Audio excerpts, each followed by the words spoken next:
How are you guys doing? I hope you guys are having a wonderful day. Kizzy E-Wheels here. We are back with another video. A lot of you have been asking about me to do a comparison between the Segway GT2 and the Segway GT3.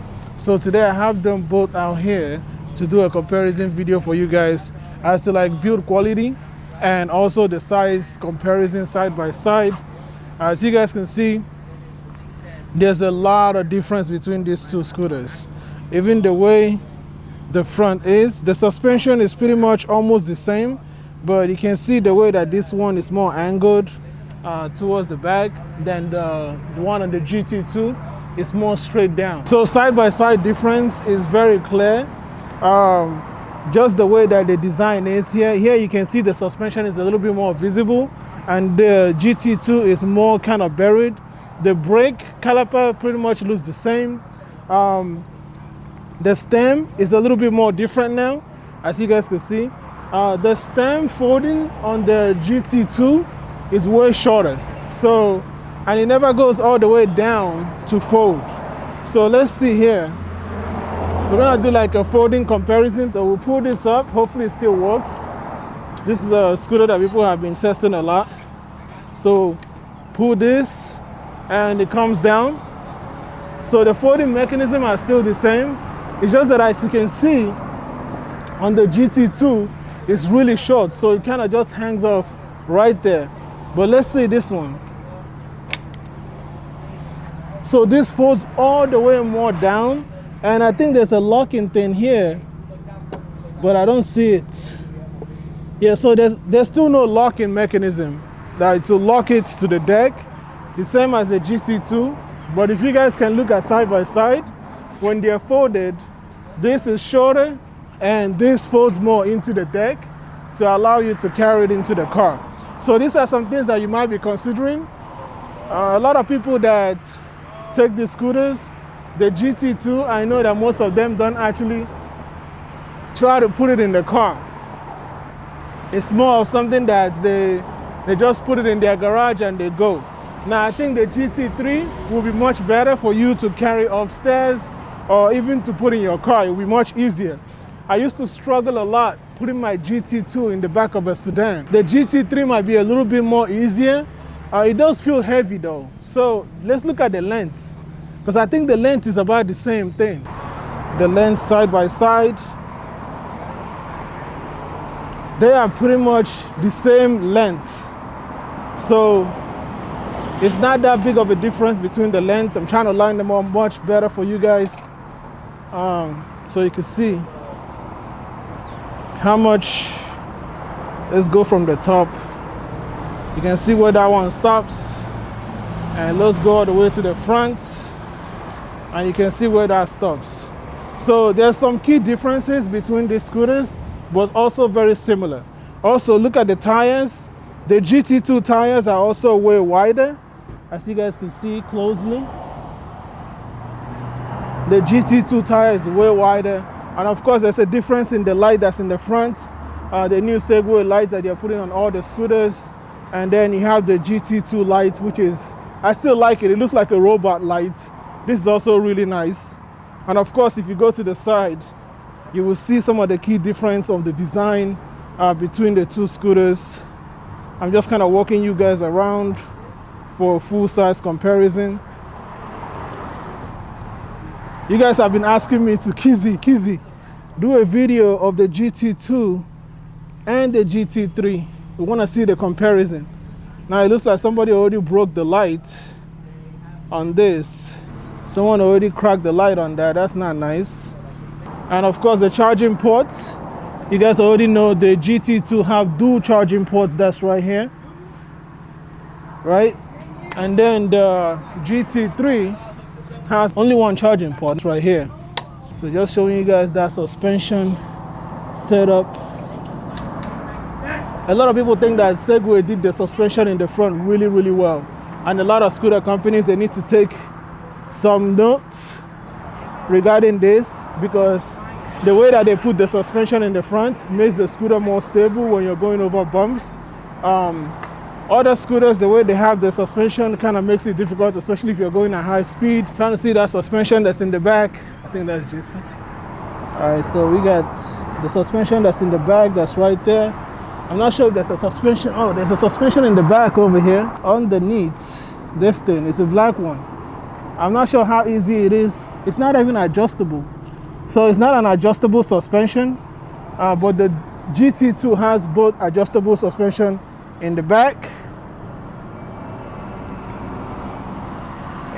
right here, and also in the front, both adjustable. So that might be another big difference that you guys might notice between the two scooters. So I think another thing that we can take a look at is gonna be the display of the scooters. Like I said, folding mechanism is pretty much the same. Not that big difference between the two scooters. Lock. Okay. So pretty much turn signal lights the same on both. There's a light that's here. I'm not sure if this comes on. There's two reflectors in the side of the GT3. That's not here. So the handlebar difference is very clear. I'm gonna bring you guys close to also show you guys this, but the handlebar difference is very clear. I prefer the one on the GT2 over the one on the GT3. There's something about the display on the GT3 that looks more like a rental scooter. The display on the GT2 just looks more like advanced. The see-through display just looks so good, so ahead of its time. But this GT3 display just seems like it's taking us way back to those tiny screens that you see on the scooters that you rent. I'm not sure if it's in the brightest mode, but you see the display of the GT2 right there. I just prefer the GT2's handlebar setting and everything. The screen display looks way better. Like I said, it's way ahead of its time. It looks more futuristic, more advanced than just this. We can check the horn. The horn is way, look at that, man. There's like no comparison between the horn on the GT3 and the GT2. I think Segway should have made it that it would have been easy to adjust this, maybe in the app or something, to be able to use the same type of horn on this GT2, just to make it easier for users to maybe upgrade on the app. That's supposed to be the point of these apps, is to do some major upgrades, but most of the stuff that you get on the app is not that significant. It almost makes the app useless to a certain extent. So that horn is a big difference. Pretty much the setup is the same. The setup is the same. Turn signal the same over here. Turn signal is the same thing. Power, boost, walk mode, all on the same. Twist throttle, the same as the one over here. So not that big of a difference. Now, the GT3 has a hidden horn that when you're going on pedestrian road, it's like this. That's actually what this sounds like. So it has the dual horn. For some of you guys who did not see this, when I first reviewed the scooter that I thought was going to be the GT3, trying to get this to focus, I thought it was going to be the GT3. I saw this horn and I was really impressed that Segway decided to install dual horn on the scooter. So it's like buried down here. You can see it. So it's either that or this. This is more for when you're on the road, and this is when you're like on the bike path or all that stuff, and you have people walking on the bike path, and you don't want to scare them, so you use that. The GT2 definitely have a wider deck size. You can see right there the difference. Wider deck size. I think the GT2 ride quality is gonna be way better than the GT3. It also is gonna depend on what you're doing. If you're just cruising down the road, the GT3 is gonna be, it's not gonna feel that comfortable. But the GT2 is gonna be super comfortable cruising down the streets. When you're trying to maybe go off-road or jump off of anything, the GT3 is gonna be way better at that. But the deck size, the GT2 takes that one. It is the most comfortable deck, stretched out, balanced, everything. Like, it's just way better. So I think in conclusion, to just give you guys my honest opinion, these two scooters are definitely for two different people. And if you're somebody that likes a really comfortable ride and you just want to lay back, relax, I'm saying that the GT2, because of the weight, that is more stable. It feels more stable on the road than the GT. Now, mind you, the GT3 is also a heavy scooter. It's just the way that the Segway GT2 is designed, it makes it way more comfortable to ride. You can even see the height, that the GT3 is higher than the GT2.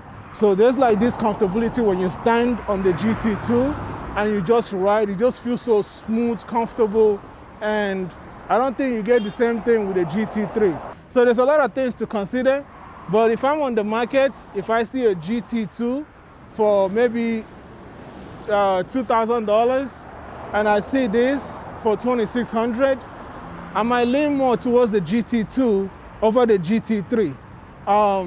If I see them at the same price, that's gonna be a tough decision because now you have to think about other factors like top speed, battery size, because the GT3 has bigger battery than the GT2. I just prefer comfortability, especially when I'm going through the street. If you're somebody that does off-roading a lot, like you like going off-road, the GT3 might be definitely better for you than the GT2. But if you're someone that rides on the streets and you just like to cruise, you go to the beach, you just like to cruise, the GT2 is hands down the best at this. But if you already have a GT2, there's no reason to get a GT3. Like, to be honest, I don't think so. I really don't think there's any reason for you to get a GT3 if you already have a GT2. So that's pretty much it. If you guys have any more questions concerning these two scooters, feel free to ask.